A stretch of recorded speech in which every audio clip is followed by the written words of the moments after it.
Good afternoon. Bonjour. Hello, everybody. Welcome to this last session of today before we can enjoy a little bit more of the sunny Paris. I hope you're all feeling good and comfortable and ready for this session. We have conceived a panel consisting of a report of an individual case and presentations of two wonderful experts with many years of experience in the field of research integrity and investigation of scientific misconduct. This panel will focus on the diversity and complexity of cases related to breaches of research integrity. Relevant keywords quite often are anonymous allegations, gender differences in the assessment of allegations of misconduct, abuse of power, to name a few. And often there are serious consequences to the personal and professional life of the person who is affected. Another aspect is the impact on institutions, and therefore due consideration to issues of transparency and communication is necessary when developing and implementing investigative procedures, as well as appropriate reporting and monitoring systems. It is sometimes important to weigh in confidentiality versus transparency with regard to possible damages to career, reputation, and also the personal private life on one hand, and on the other, the justified right of the society, the public, to know what is going on inside the scientific community, in institutions, in a system funded and financed by public money. With the following report and the presentations, we would like to focus on several aspects just mentioned, enlighten them from different aspects and perspective, and stimulate discussions on these critical issues. For your information, we will have the three presentations in a row and the discussion of all three of them afterwards. So to introduce the first presenter, I have to go back to my desk.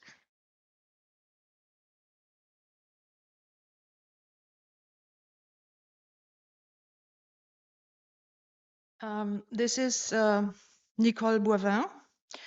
She is a scientific member of the Max Planck Society and honorary professor of the University of Queensland in Australia. She's a former director of the Max Planck Institute for the Science of Human History in Jena. She held this position from 2016 until 2022. And she held previous positions at the universities of Cambridge, Oxford, and Paris. Her research addresses human-environment interactions over the long term, and she received funding from, for example, the European Research Council, Natural Environment Research Council of the UK, Australian Research Council, to name a few. Further on, she campaigns for greater accountability and oversight of European research organizations and on gender parity in higher education and research. Warm welcome, Nicole. The floor is yours.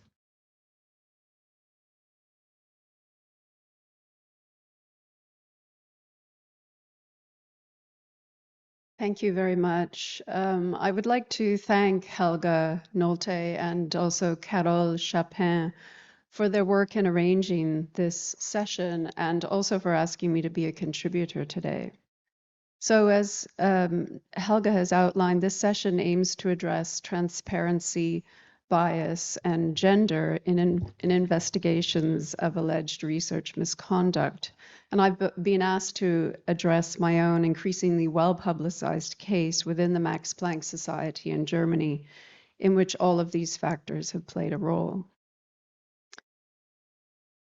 Now, in particular, My case highlights a broad spectrum of key issues in relation to misconduct in higher education and research, including problems encountered in the reporting of misconduct, the linked problem of retaliation against reporters of misconduct, issues surrounding the need to ensure the full rights of those accused of misconduct, gender-related bias in misconduct cases, the need for transparency, procedural compliance, and integrity in institutional investigations of misconduct, and the broader need for greater oversight of institutions of higher education and research.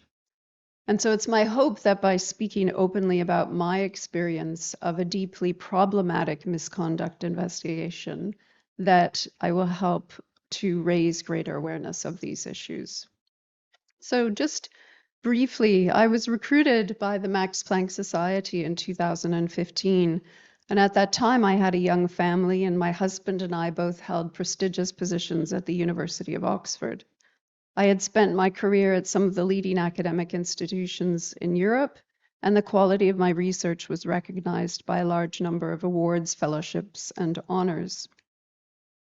In 2016, I moved to Germany to become a co-director of the new Max Planck Institute for the Science of Human History, joining two other male co-directors. And my department quickly became a widely recognized global leader in our field, attracting tremendous international attention. Now, this did not come at the expense of our work environment. Our department was a positive place to work where we discussed and promoted diversity and where staff had significant flexibility to work where, when, and how they wanted.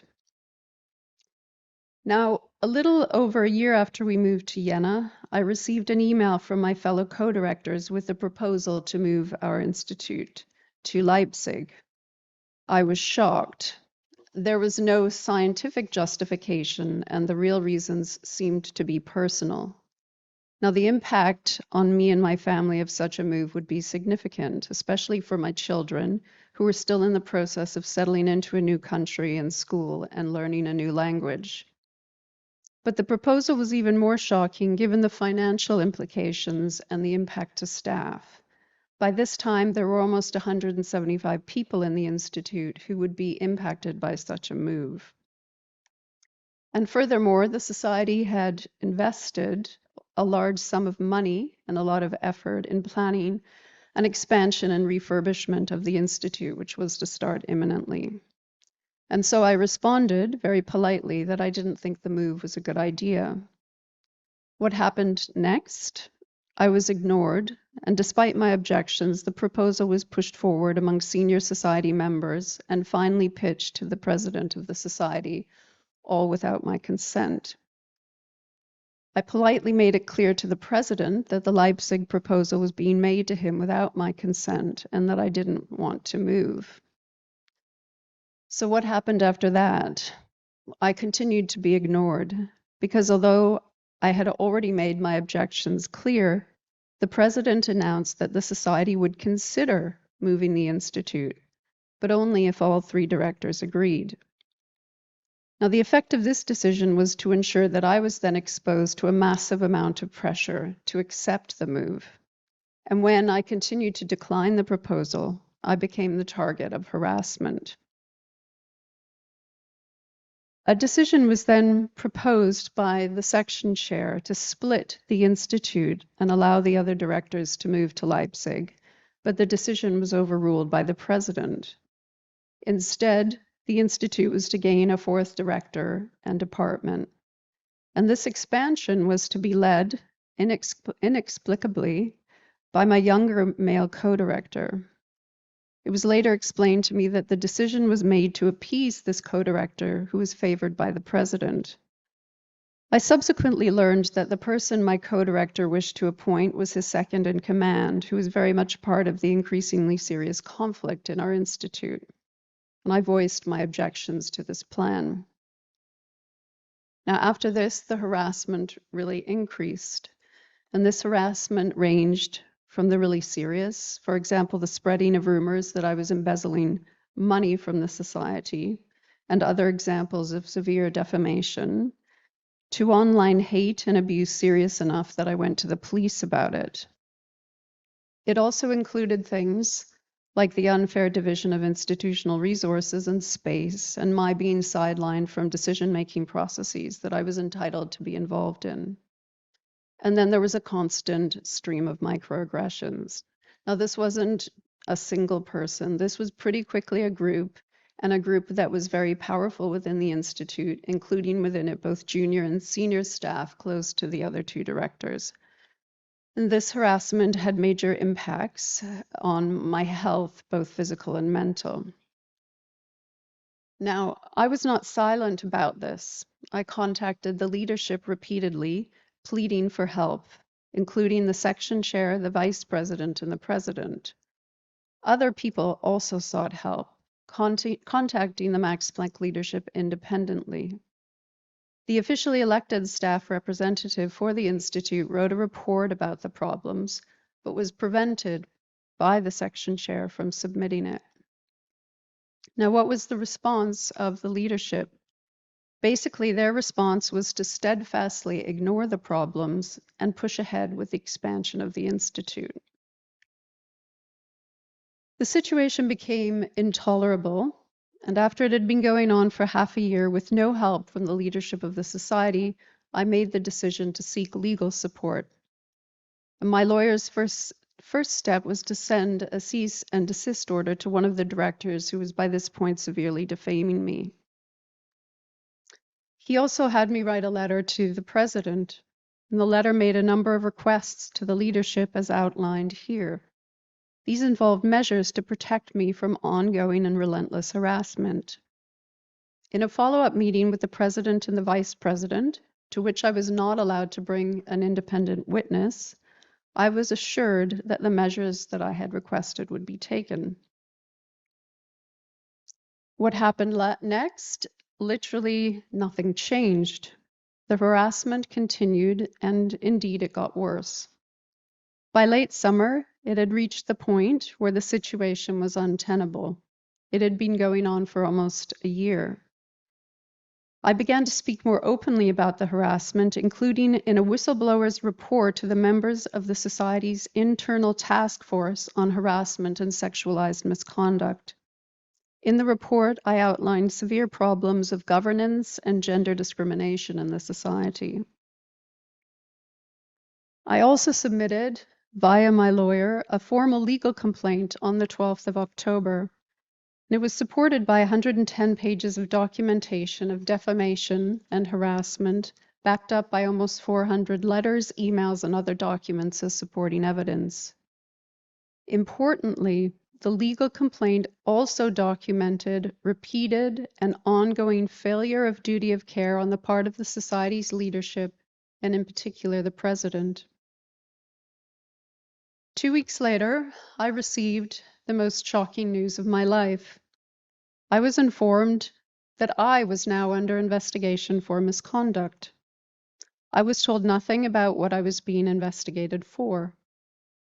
Shortly after this, I also became the focus of a separate intensive financial audit, which in Germany is a way that employers often get rid of employees that they don't want. Now, I cannot tell you the profound disorientation that I experienced. I had been hoping that I would finally be listened to, and instead I was being silenced. Now, unfortunately, my experience is not unique. Research across diverse workplaces, including academia, shows that retaliation, including from institutions themselves, is unfortunately not unusual. And here I cite just a few examples of the many studies out there. So I indicated to the president that I felt I was being retaliated against. The president assured me that there was no retaliation. But these facts suggest otherwise. In particular, the timing of the leadership's accusations, the lack of precedent, and the lack of any kind of independent confirmation, such as from our Institute's external scientific advisory board, which had spoken very positively about my leadership. But also the severe bias in the setup of the investigation. with the president, who was himself being accused of failure of duty of care, choosing his own investigator, who was someone he had just personally given a major prize to for service to the Max Planck Society. The Society's own Central Equal Opportunity Officer, who was legally required to be involved, was meanwhile excluded from all proceedings. Now, what happens next is surprising. Most commissions investigating alleged director misconduct are finished in a few months, but the Jena Commission missed its deadline of February 2019. Then it missed a series of other deadlines over the following 2 years, until it finally produced its report only at the end of 2020. In the meantime, the Max Planck Society split the institute, allowing my co-directors to move to Leipzig. I was asked to reconceptualize the institute and take charge of hiring new directors, a major undertaking on which I focused the next 1.5 years. Then suddenly, at the start of 2021, the Max Planck Society notified me out of the blue that they had found me guilty of misconduct. How to explain this strange course of action? Over the course of several investigative reports in one of the main regional newspapers, it has been suggested that my investigation and removal were linked to plans to justify, firstly, the expense of allowing my co-directors to move to Leipzig, which was costly and wasteful, and two, the taking over of the institute for a competing concept. Now, the findings of the commission investigating my alleged misconduct, which consisted of 2 non-independent investigators, were announced in January 2021. And I'm not going to say much about these findings because I do not intend to repeat, share, or otherwise amplify false allegations about myself. Instead, I will make a few broad remarks.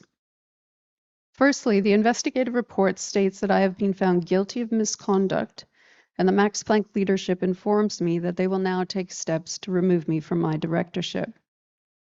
Secondly, I'm given just a brief summary of the alleged misconduct, which is entirely lacking in the information that I am legally entitled to about the accusations against me.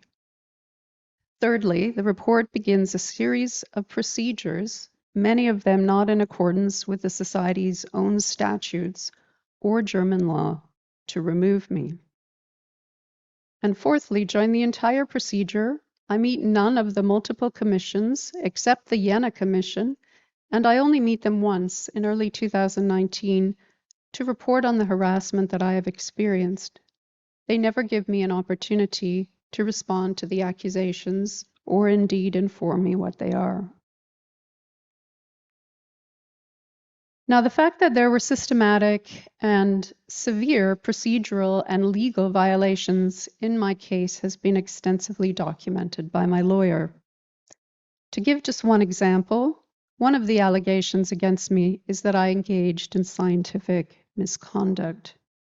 The Max Planck Society has published procedures for the investigation of scientific misconduct, which state that allegations of it are to be assessed by an investigative commission consisting minimally of the standing chairperson, elected by the Senate, not Max Planck members, the vice president of the relevant section, 3 conciliators from the 3 different sections as advisors, the head of the Department of Personnel and Legal Affairs within the administrative headquarters, and the Institute's managing director. And it's also suggested to include experts from the relevant scientific field. However, in my case, the vice president in charge, who had a major conflict of interest with the section chair who would eventually take over my institute for his own concept, decided not to include any of these people and investigated alone. So the effect of the many procedural violations like this was, amongst other things, to firstly deny me the right to any kind of fair trial. Secondly, to deny me the right to defend myself. And thirdly, to deny me any kind of protection from bias on the basis of gender. Now, in the following months, the Max Planck leadership received a lot of pushback about my case.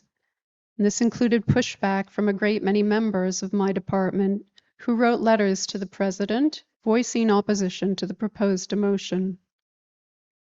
Our institute staff representative also wrote a damning letter to the leadership backing up my claims that I had been harassed and pointing out that I had the support of my department. Nonetheless, the Max Planck leadership continued relentlessly in its steps to demote me. Now, the last commission to look at my case before it was to be passed to the Senate was the Executive Committee. This is a small committee made up of the President, his 4 personally selected vice presidents, and the Secretary General. They passed on their case against me and told me that if I had any response, they needed it in 3 working days, which did not suggest that they were interested in any kind of response. Because the leadership had been heavily critiqued repeatedly for demoting me on the basis of anonymous accusations, they now at the last minute indicated the names of those who had accused me. They nevertheless still failed to give me the legally required details of the accusations.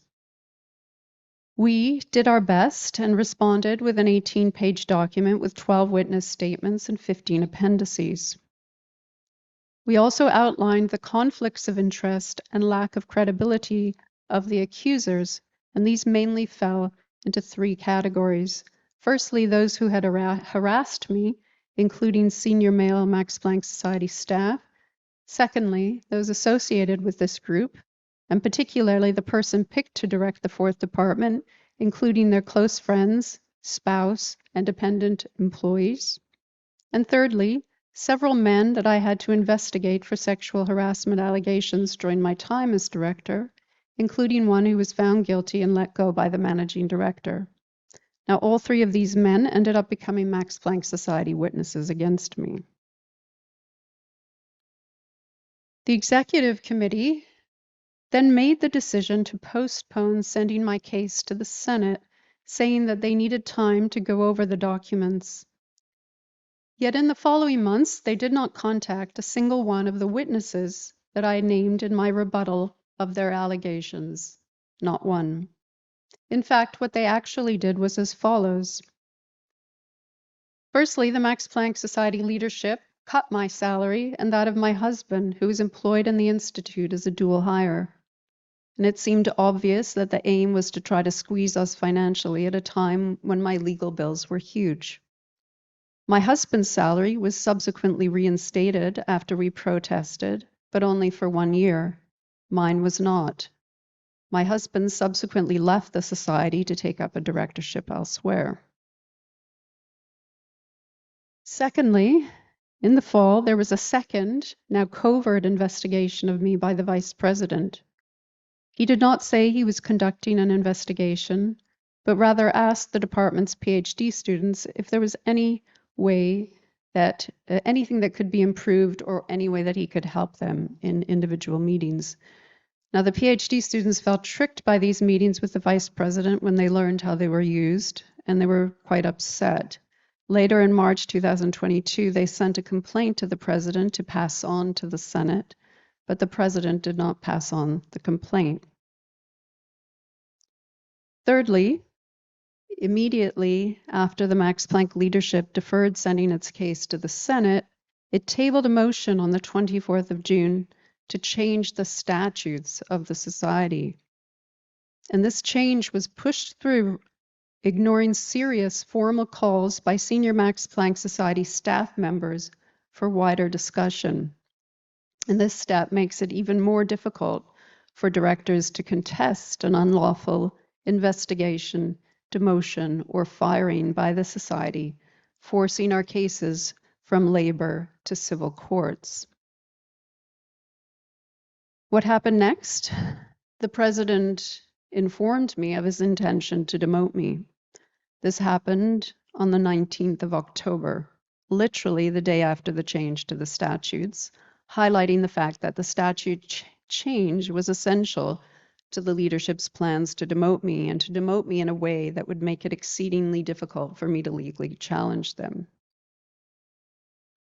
Finally, on the 22nd of October, the president officially demoted me. And as was later proved in court, this demotion, like other aspects of the proceedings, was illegal. On the 3rd of November, my lawyer filed an injunction against the president. The president then took the case to the Senate and asked for a vote on my demotion. Shortly before the meeting, an open letter to the society was published and signed by 145 female scientists worldwide, including the head of the European Research Council, calling out the society for gender bias in its dealings with female directors. At the meeting, the Senate refused to endorse the president's decision. On the 28th of November, a group of 25 Emeritus Max Planck directors wrote a letter to the president. The letter focused on my case. It was critical of Max Planck Society governance under the president, took issue with the procedures and lack of transparency in respect to my case, and made allegations of potential gender biases. But despite increasing pressure, the president did not resign. We then went to court. During the course of the proceedings, the Max Planck Society offered me a 600,000 euro annual research budget to withdraw my claim to the directorship. I declined because I was not interested in money, but rather in having my name cleared. Now, this 600,000 euro offer, which would allow me to continue to direct a very large research group, for example, a dozen PhD students, is one of a number of contradictory facts that severely undermine the leadership's public and legal claims that they were removing me in order to protect my staff. At the end of the proceedings, the High Court judge ruled in my favor and made it clear that the president had exceeded his authority and taken an illegal step in unilaterally demoting me. The society was told they must allow me to return to my position. The Max Planck Society subsequently appealed this decision, but lost, and the decision was upheld. Nevertheless, over the coming months, a series of further steps were taken within the society to again formally remove me from my position in not just one, but several ways, and to make it virtually impossible for me to contest this in court. On the 8th of June, I wrote an open letter to the Federal Minister of Education and Research for Germany, calling for oversight of the Max Planck Society. The letter was covered in an article in Nature in which Max Planck Society governance and investigations face severe criticism. Subsequently, there have been repeated calls for review of my case and oversight of all federally funded research organizations in Germany. Okay, so can we draw any conclusions from this case? Well, that depends. Is this just a unique one-off case? Well, the answer, unfortunately, is no. Firstly, bias against women in academia is a problem. In the Max Planck Society, patterns of director demotion show a strong bias towards women. In my section alone, the Human Sciences section, in the last few years, 3 out of 16 female directors have been sanctioned for misconduct, including 2 removed from their positions. This is almost 20% of female directors, an astounding proportion. This fits with a broader pattern across Europe in which female representation in academic jobs reduces precipitously after PhD level. And this graph here is based on 2021 data by the European Commission. Now, the reasons for this are many, but we know that for women in more senior positions, discrimination, bias, harassment, upward bullying, and vexatious and malicious allegations all play a role. Now, a further sense of the problems faced by women in academia is offered by a report of the National Academy of Sciences, Engineering, and Medicine, which states that harassment of women in academia is second only to that experienced by women in the military. The majority of that harassment is not blatantly sexual. Secondly, retaliation against women who complain about discrimination and harassment is also a big problem. This is also borne out by the report of the National Academy of Sciences, Engineering, and Medicine, which notes that it's particularly an issue when reports are made against star male academics. Researchers have described the Darvo pattern in which individuals and institutions respond to allegations of misconduct by denying, attacking, and reversing victim and offender, so finding fault and misconduct with those who report problems. Now, there are women across Europe who have experienced this, including other cases covered in the media. There are enough of us now that we are organizing ourselves and beginning to take collective action. So the kinds of problems that I have faced, remarkably, are not unique. Yet it's clear that current approaches to misconduct are not addressing these problems. Organizations are still protecting offenders, and they are still retaliating against those who report harassment or discrimination. Now, how can the situation be improved? I've been asked to say something brief about what I think could have been done differently in my case. Firstly, better protection of those who report misconduct would have made a huge difference. Asking organizations to investigate misconduct of their senior staff is a bit like asking the fox to look after the henhouse. As research and higher education organizations become increasingly corporate and competitive for funding, prestige, rankings, students, and star researchers, there is every incentive to cover up discrimination and misconduct and to retaliate against those who complain about it. It's clear that there's an urgent need to develop more effective measures to ensure that those who complain about misconduct are personally and professionally safeguarded from reprisal. At the same time, there is an urgent need to recognize that allegations can be weaponized, particularly against more vulnerable classes of academics. So we also need to ensure that investigations are free of bias and conflicts of interest. We need to demand clear and consistent standards of proof. We need to ensure that procedures are fair and that there is compliance with the procedures. There is no use in developing fair procedures if they're not even going to be followed.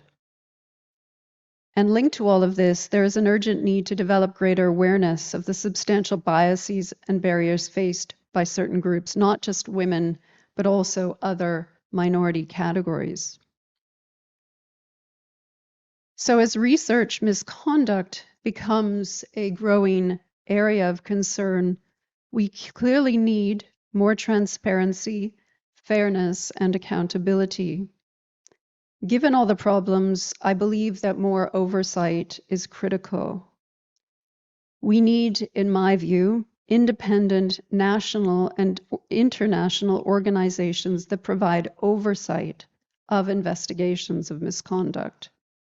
They would have the power to, firstly, oversee who conducts investigations, to create defined protocols for investigation and adjudication, to ensure consistent standards of evidence, ensure compliance with procedures, and decide on sanctions. They would also collect and publish metric data and assess it for evidence of biases, and provide opportunities for external reporting of misconduct, and also undertake external investigation in cases where conflicts of interest are identified. So I thank you for your attention, and I hope that by presenting a case that has been personally and professionally devastating, it can at least help to generate discussion and change in the way that misconduct allegations are addressed in higher education and research organizations. Thank you.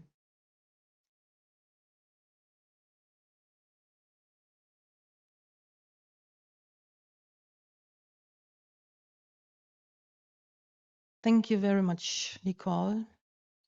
And as I said, we will have the next presentation right away. So please keep your questions, comments, and maybe recommendations in mind. We will pick them up later. So our next speaker is Sanna-Kaisa Spoof from Helsinki. She is the Secretary General for the Finnish National Board on Research Integrity, TENK, since 2010. She holds a PhD in European ethnology, and her previous working experience includes positions of head of research administration of the Faculty of Arts in Helsinki, and she was the head of the Department of Continuing Education at Sibelius Academy and research associate of the Department of Cultural Studies of the University of Helsinki, to name a few. She also has been a project manager as well as chair of different steering groups in various EU-funded projects. She's a member of the Council of the European Platform on Ethics, Transparency and Integrity in Education. And last but not least, of course, she is the former chair of ENRIO. She held this position from 2018 until 2022. Sanna, the floor is yours, but you prefer to stay there or you want to come here? Okay.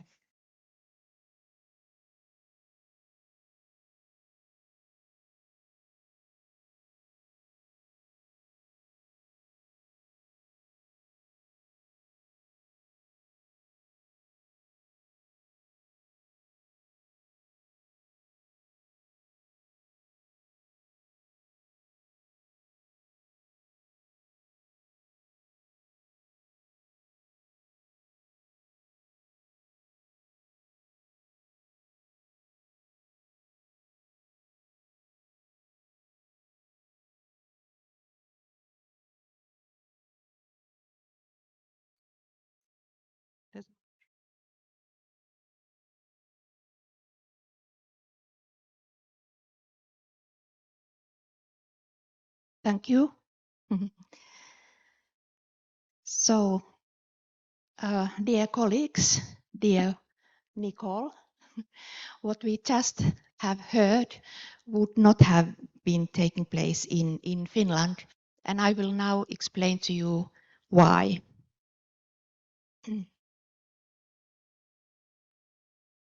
When it comes to anonymity, communication and transparency in investigation procedures, most important thing is that there is a national code of conduct for research integrity with procedures for handling alleged violations on research integrity. National guidelines for research integrity is researchers and also research directors' best friend and life insurance. Why is that? Firstly, you have to know good research practices. You also have to know what to do if someone is stealing your results or ideas, someone is plagiarizing your text, or your name is missing from the author list in an article of which you have been contributing. And also, every country needs a national research integrity organization. Like in Finland, it's TENK. And that has to oversee the research integrity investigations.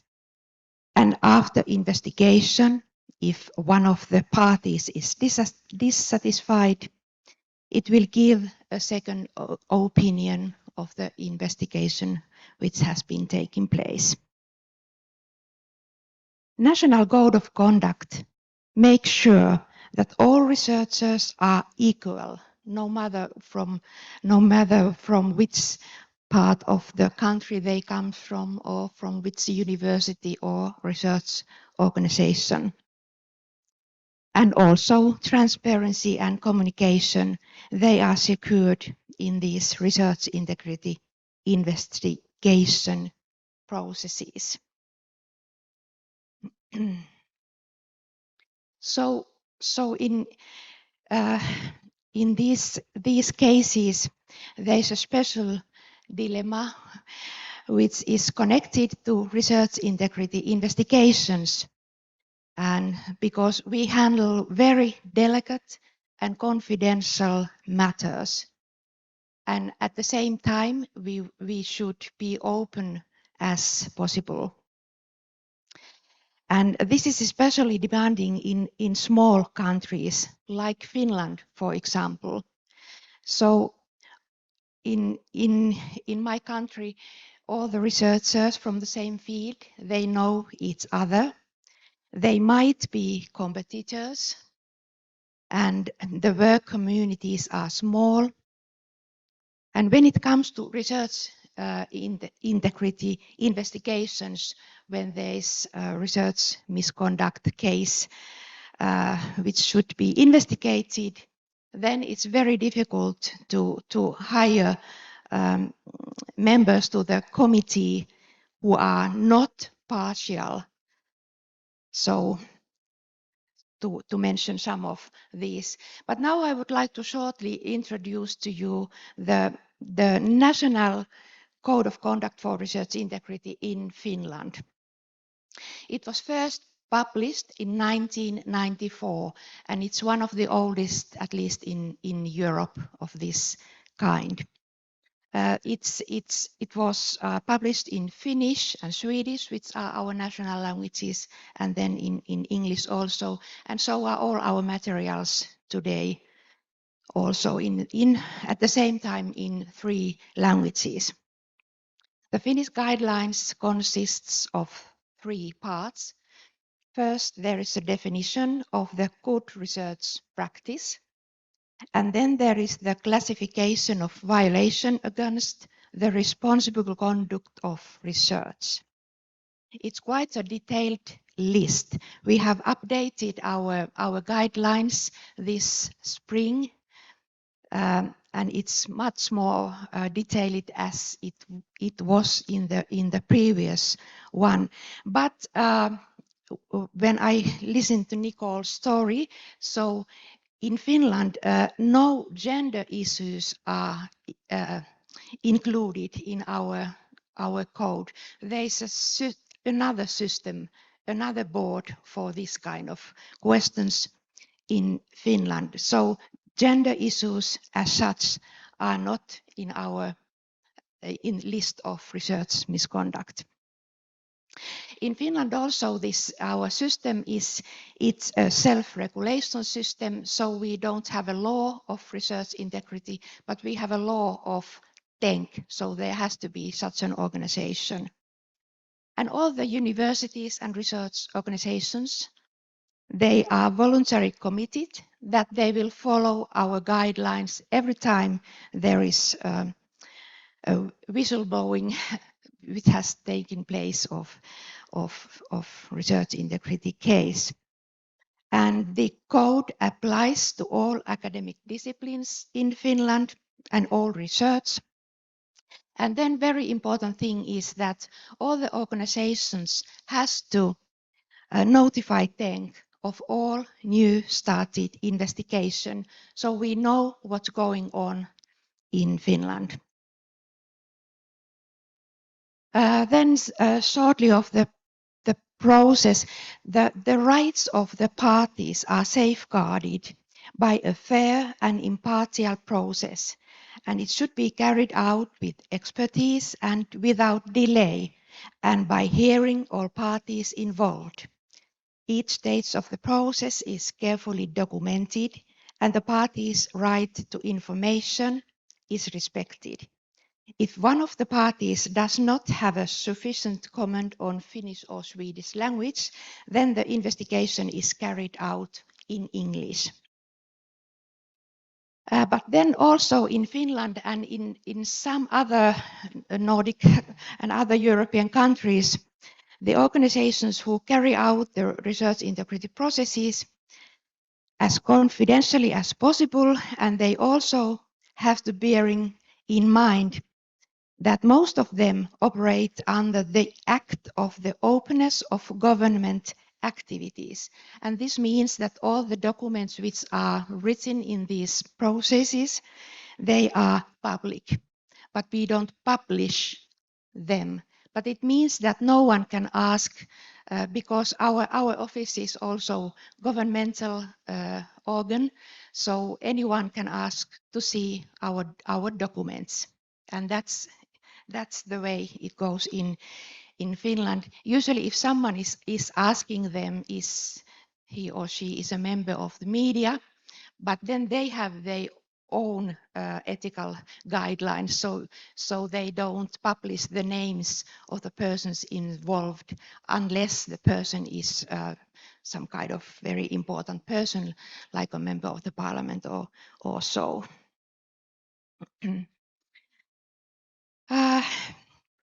Then also, in addition to this, organizations protect the rights of the complainant, particularly after the process, so that their career prospects are not endangered. And the parties involved must refrain from commenting on an ongoing research integrity process to safeguard confidentiality. And then a little of the sanctions. So the organization who conduct the investigation, they decide on the sanctions, and TENK, so my office, only decides whether the research misconduct has taken place or not, but we don't comment the sanctions at all. Only thing which is connected to our guidelines is that if a research integrity violation has taken place, the director of the organization which has conducted the investigation, he or she informs all the organizations, funders, publishers and persons involved about the decision through appropriate channels. Oh, do I have any time left? Perhaps some words about the whistleblowing then. So how does a research investigation process usually begin? In general, according to my experience, most common reasons for investigation are such that a researcher, him or herself, has suffered an injustice and hopes to rectify it. Or researcher has noticed ethical problems in his or her colleagues' publications, working methods, or CV. And also, very often there are problems in the working community.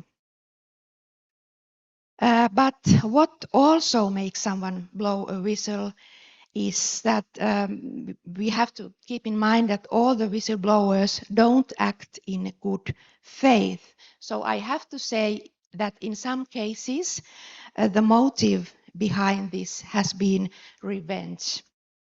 Also, we have noticed that there have been unhealthy competition between researchers and dispute on the commercialization of research results. Also unfairness, like conflict of interest in the decision making concerning whistleblower. And also sometimes we found there in the background mental health problems. And in Finland we also have these following reasons: hurting on behalf of certain patient group or ethnic group. There could be an anti-scientific attitude and also ideological or political motives. So all the whistleblowers don't need special protection, but then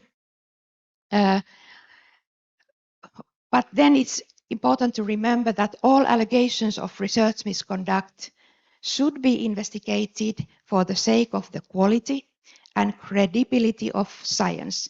And this is in the interest of all parties to a research misconduct case, so including also those of researchers facing allegations and their employees.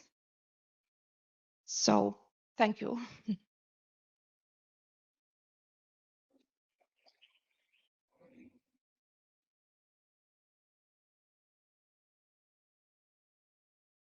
Thank you, Sanna, for your presentation. And I guess there will be also some questions or remarks to that, which we will pick up later. Now, the question is, what about James? Is he online available? Yes, he is.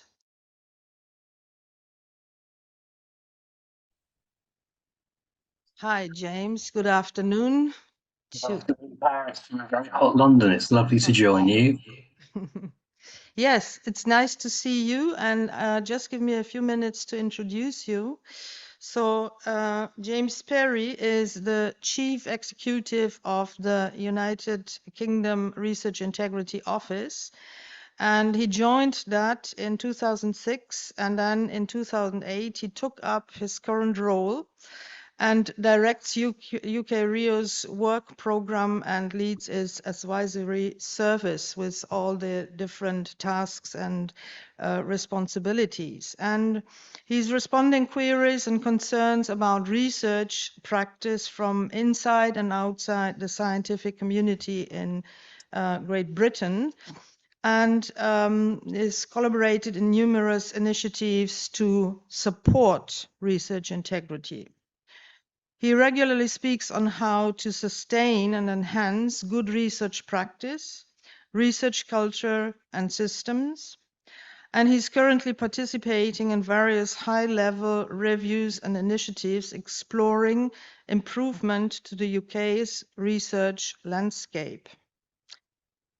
He's been called to give evidence to multiple UK Parliament inquiries into research integrity. And prior to all these activities, he worked as an archaeologist and a university administrator. And he also is elected fellow of the Royal Society of Biology since 2023. So congratulations. James, the digital floor is yours. Thank you very much. I shall now go through the traditional attempt to share my slides.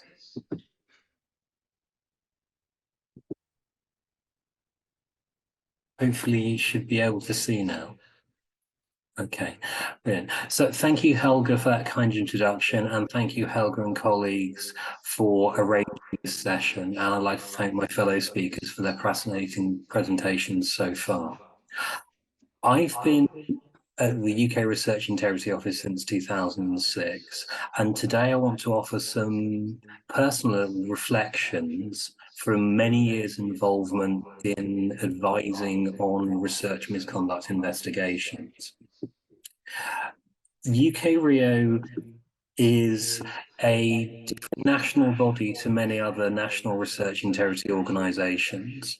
We are a charity, an independent body, a not-for-profit organisation. We are not a part of the UK government. We're not a part of the UK research funding system. And we have no regulatory or legal powers to enforce what we think is the right thing to do.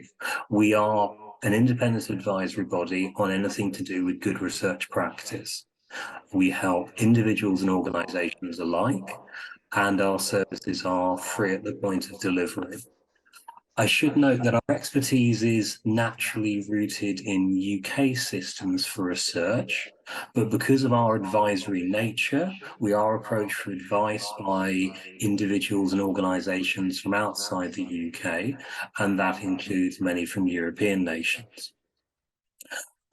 This slide gives a sort of overview of what we do. We promote good practice through a variety of education and training activities, through discussions about key issues of research integrity and working for system and cultural change.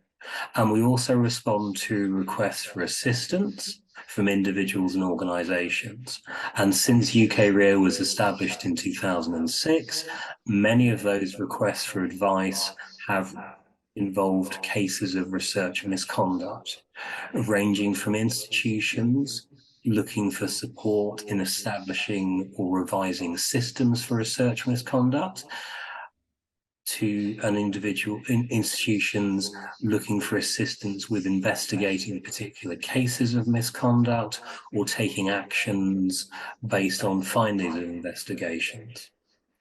We've also worked a lot with individuals involved in cases of research misconduct, from whistleblowers and complainants to respondents and witnesses in cases. The UK has a different national system for research integrity and research misconduct compared to many other countries. It has no central regulatory body for research misconduct investigations, so no body with legal powers in this area, nor does it have any arbitration or oversight body. The system is one where employers have responsibility for research that they, their staff, and their students conduct, and therefore they are responsible for taking action when concerns about alleged research misconduct are brought to their attention. So that's the scene setting. What I'd like to talk about is some personal reflections on the challenges, the tensions, the human factor that all make investigations challenging to carry out and often leave all involved parties to a greater or lesser degree dissatisfied with the outcome. And then talk about what might be some potential solutions. But the challenges are very large, and they're often challenges that arise from factors that are not unique to the field of research integrity or research misconduct, and relate to wider problems in society and biases in society and fundamental legal structures that exist beyond the research integrity space. The challenges are almost built into investigation processes. An institution or a national body could have what it considers to be a perfect investigation process. But no process, no matter how well it's written, no matter how much experience has gone into it, can address all challenges. Research misconduct investigations, by their very nature, requires those carrying out the investigation to make hard judgments on the facts of a matter, but also on how to investigate a matter.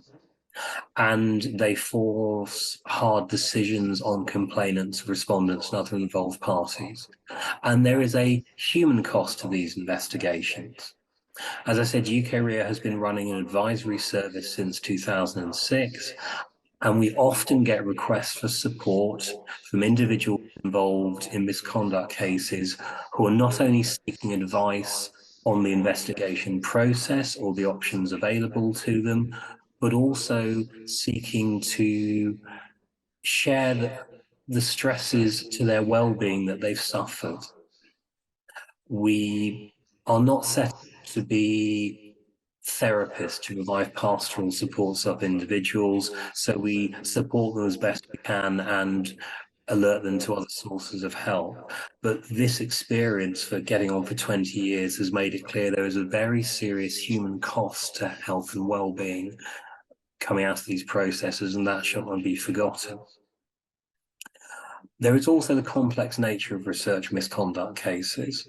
They need to be driven by strong principles, they need to be thorough and fair, They need to be both confidential and transparent.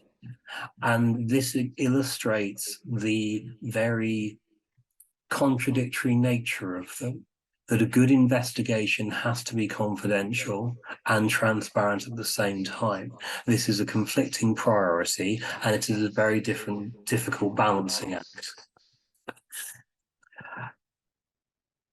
It is a tough balance to meet, and it is easier to get it wrong than get it right.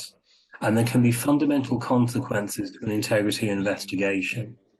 An investigation that prioritizes confidentiality over transparency is probably more insulated against legal challenges for breaches of confidentiality and the like than one that goes towards excessive transparency. However, it will naturally seem to be a very closed off process, giving out little information. So that in itself will lead to doubts about the integrity, the thoroughness, and the objectivity of such a process.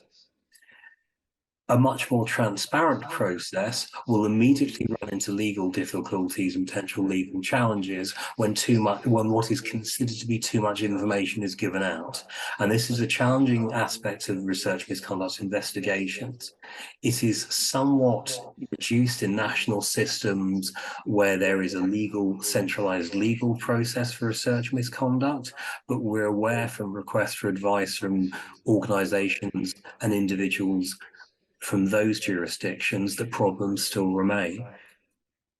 And I should say that I'm speaking based on experiences primarily from the United Kingdom, but I'm not here to say that the United Kingdom has all the answers. And in fact, I believe our system has great need for improvement. I personally don't think that any national system, no matter how well designed and how well supported, is perfect. There will always be people who feel let down by it, and there are always problems with such systems. Some are obvious to those who run these systems, others less so. But no system is perfect, and certainly not the United Kingdom's one.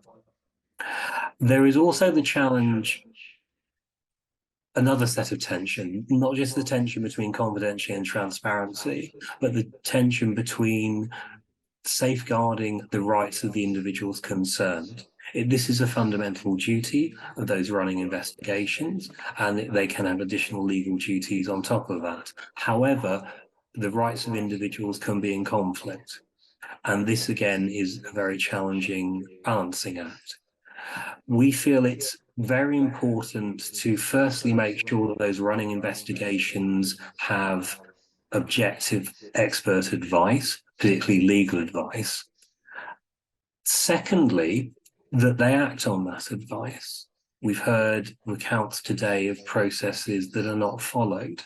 And again, good advice needs to be followed, and institutional or individual biases should not get in the way of that.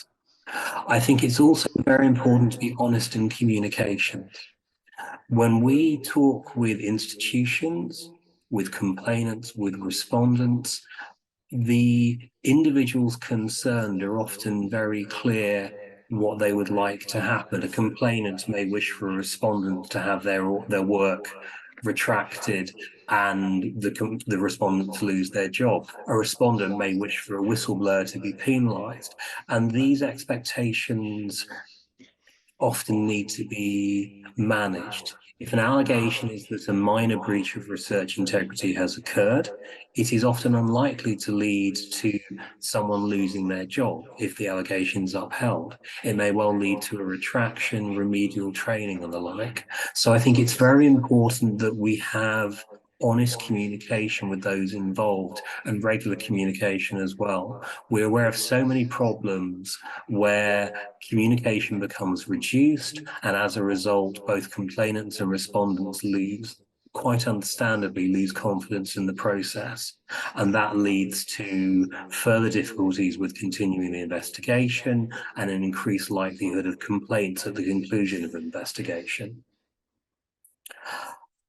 I also want to talk about that human element that I mentioned, fear. Fear is a massive driver for preventing people doing the right thing. And it's very understandable for people in these situations to feel afraid.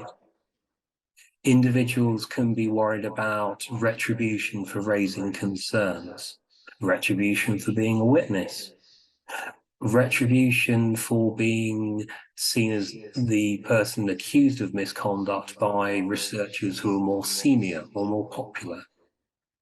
They can be worried about legal action against them personally for defamation, for libel, for slander. They can be worried about losing their career, their livelihood, damage to their reputation, and damage to their health and well-being. Organizations can also be worried. Now, we're talking about the impacts to an organization here, not individuals, so that's a different type of concern.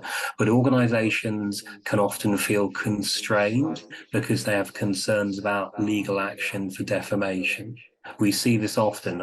We will all be familiar with retraction notices or investigation reports that seem to omit key facts. Organizations can often be blamed for this, but a driver in such situations is very frequently that they've been told they'll be sued if they're too open and transparent.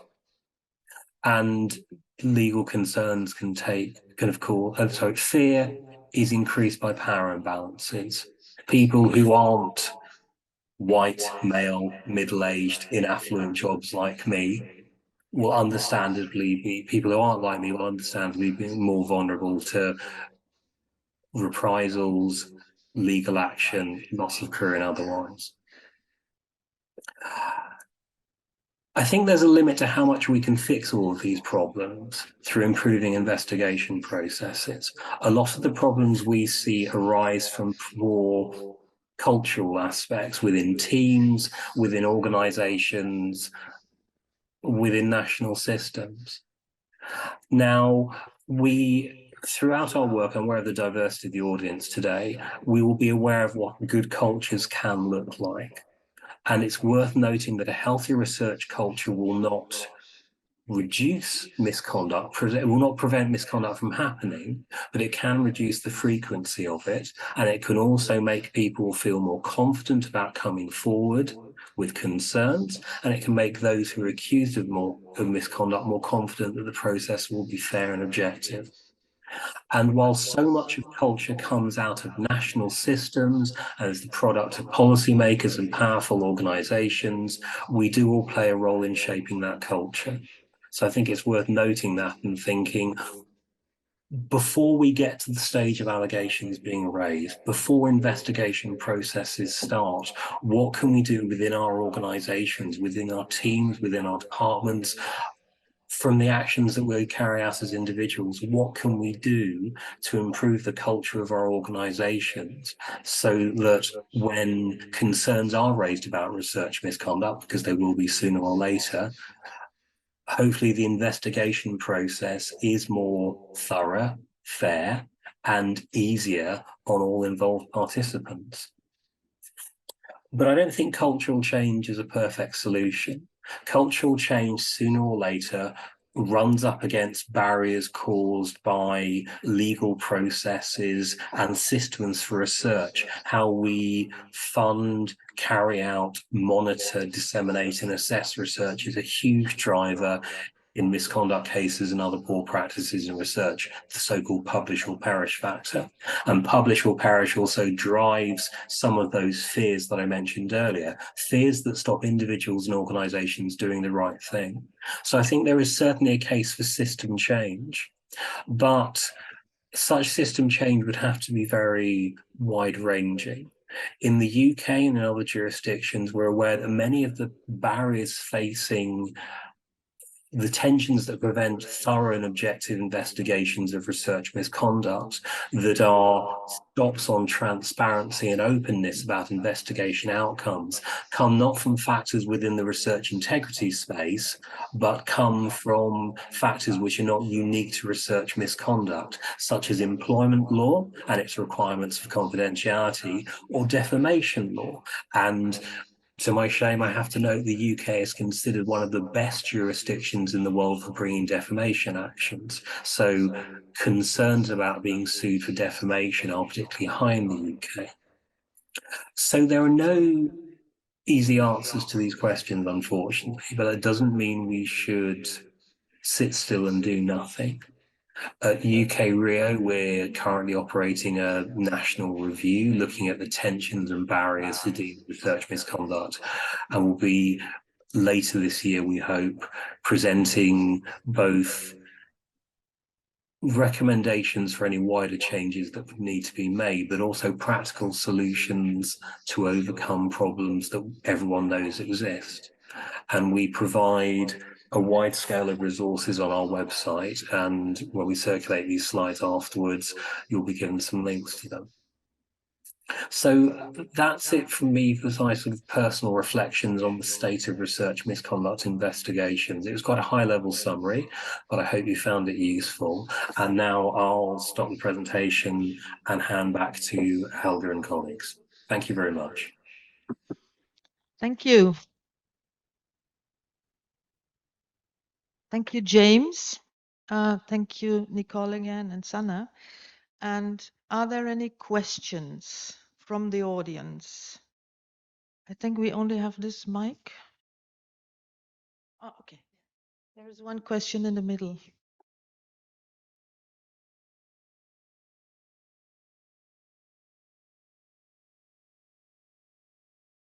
The end of the day.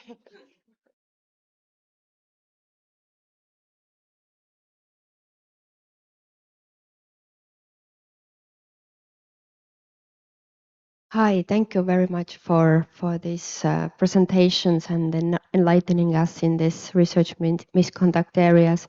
I'm Mari-Liisa Parder from Estonia, from University of Tartu Center for Ethics, and I have a question for Nicole about your heartbreaking story. It was really, really hard to listen it. What advice would you give to young scholars after going through this situation, if they find themselves in a similar situation?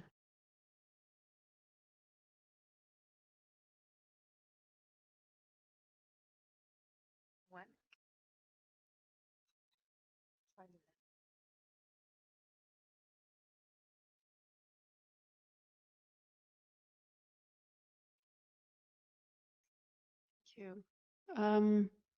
Wow, that's an incredibly difficult question for me to answer. I mean, I certainly ask myself all the time, what, what could I have done differently? What, what might have made a difference? And I feel like I haven't, I really haven't clearly identified, what that might be. I guess,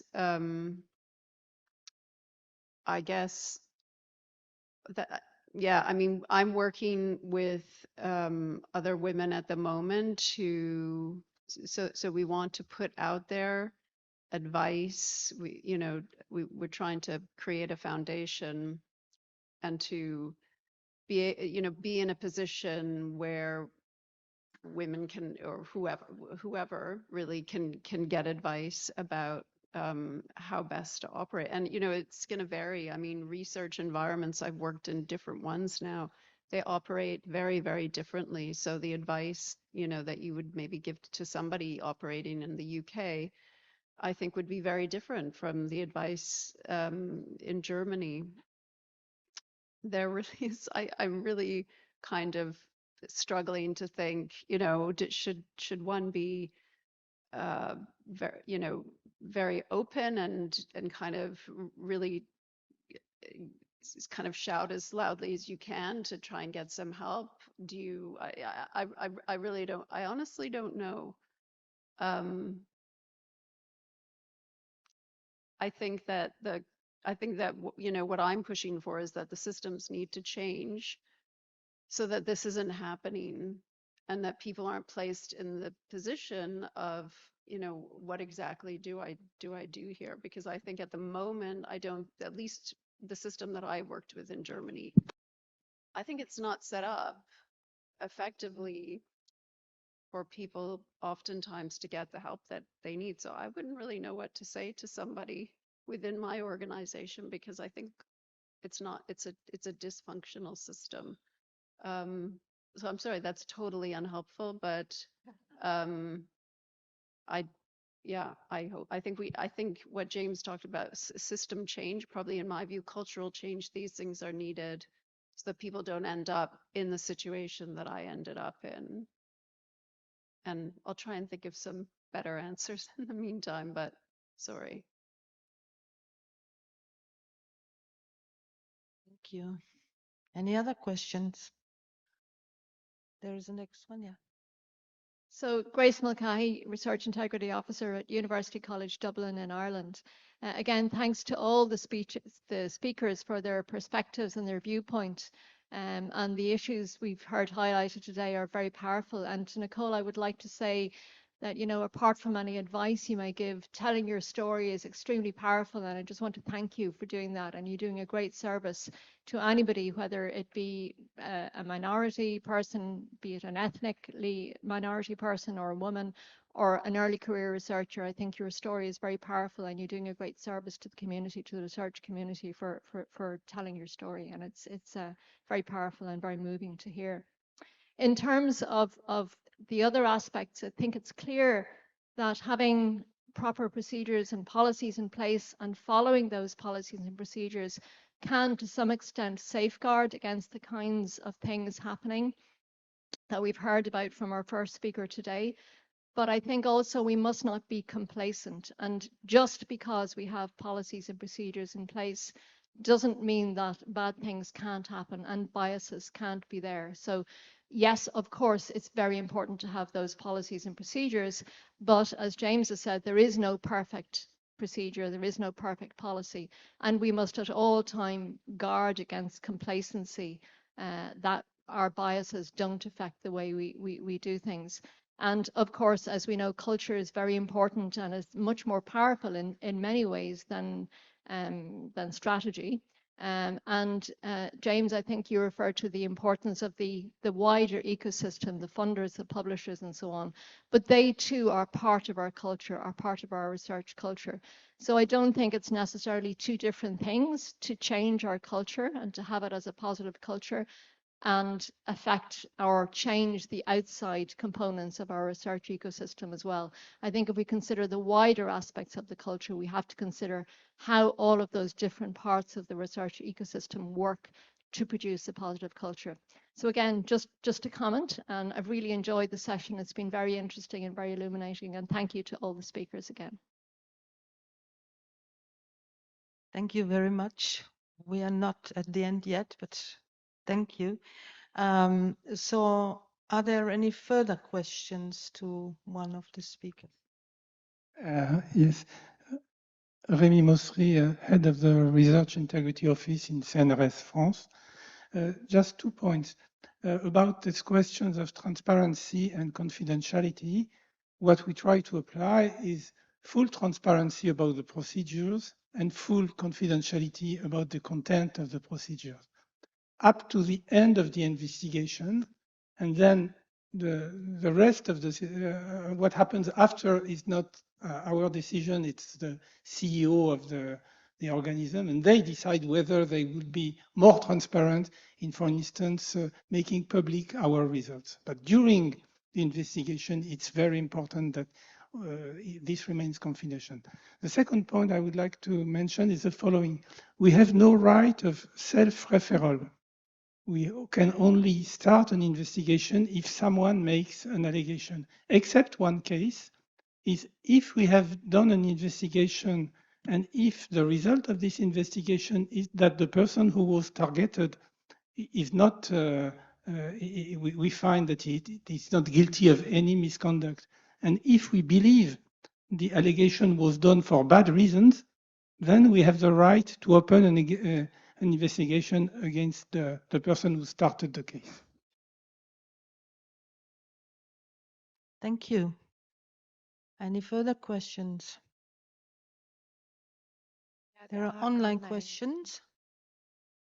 So maybe we can switch to the online questions. Yeah, Philippa Vance. Hi, yes, so my name is Philippa Bunce. I am the head of research governance and compliance at the University of Bath in the United Kingdom.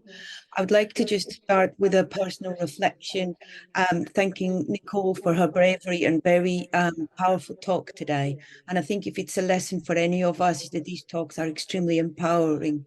And I think we need to look beyond to those ones that are able to give the face to these allegations of misconduct or what they've been on the receiving end, and remember all of those that have signed a non-disclosure agreement and therefore are unable to talk freely about what they've experienced.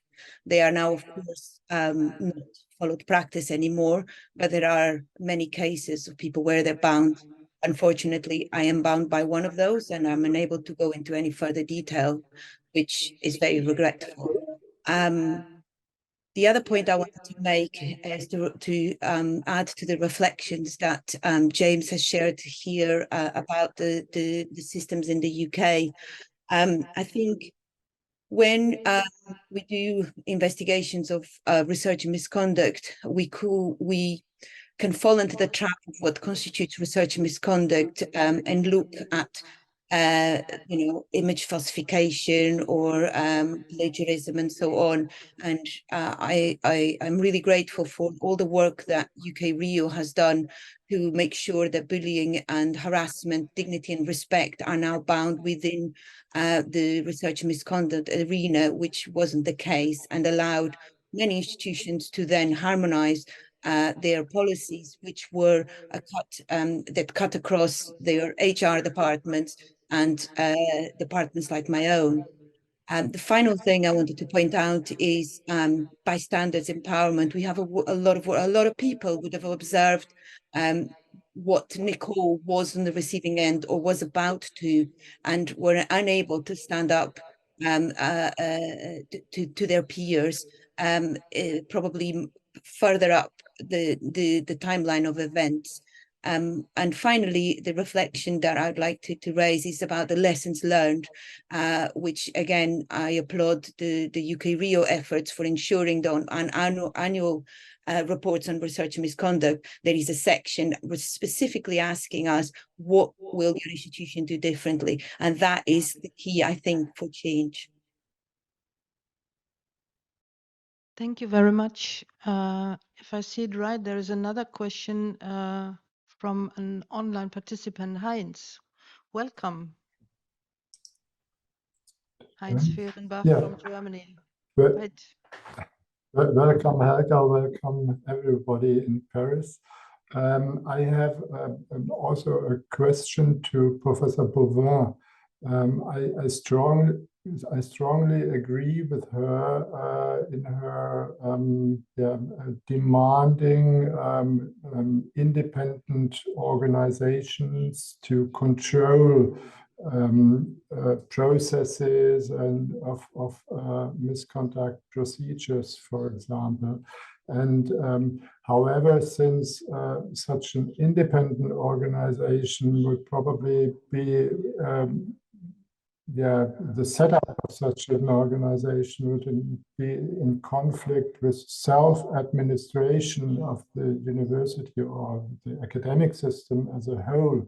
So it is probably very difficult to set up such an organization. And my question is whether she has already some ideas how to foster this, how to set such an independent organization up.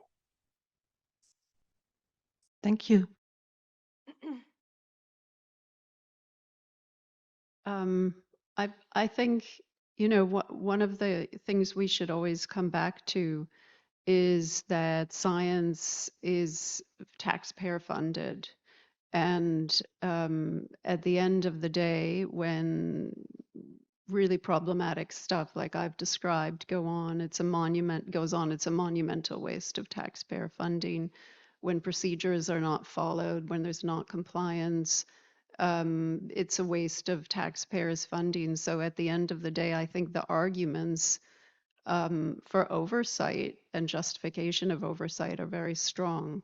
And within Germany, I was extremely shocked, really, to learn that an organization like the Max Planck Society, which receives 2 billion euros annually of funding from the government, has no oversight. There's nowhere you can go if you have a problem with the Max Planck Society. There's no one you can appeal to. There's literally no oversight. And I think that that's a situation that has to change. And so I think, I think you come back to the money at the end of the day. People care about money. It's a simple economics. It's a waste of money to allow like these process. This kind of thing is just purely inefficient. I mean, aside from the gross cost, human cost. And so I think we can appeal to that side of things to push for oversight of organizations or oversight of misconduct investigations.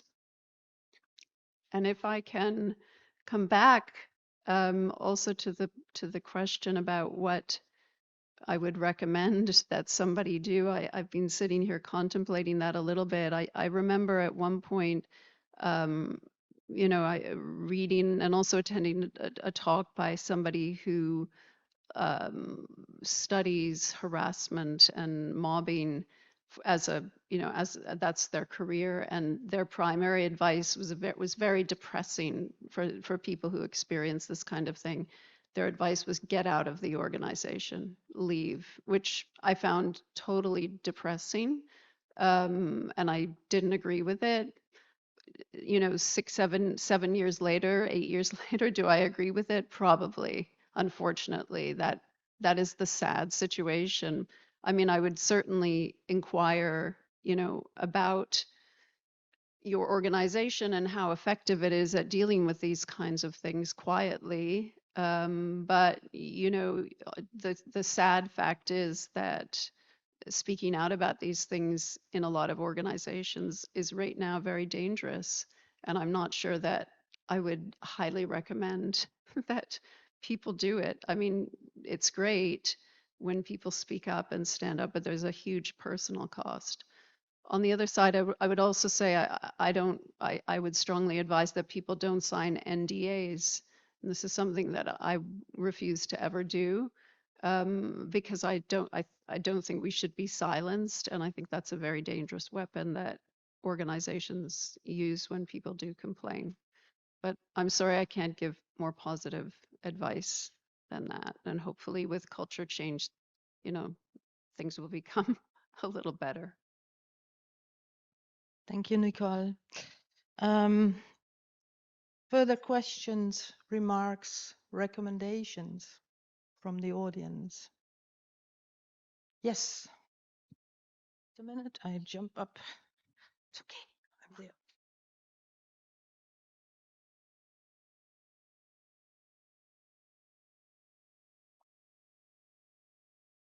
Hi, I'm Ruth Moran, Research Integrity Officer from the Atlantic Technological University in Ireland. Lovely to see you, James, again, and thank you to all our panel speakers. Nicole, like to echo my colleagues' sentiments, very powerful, very, very strong message, and thank you from a woman to a woman for your kindness and support there. But in terms of, I suppose, your journey, I know that previous question was in terms of, as a young researcher, what advice would you give?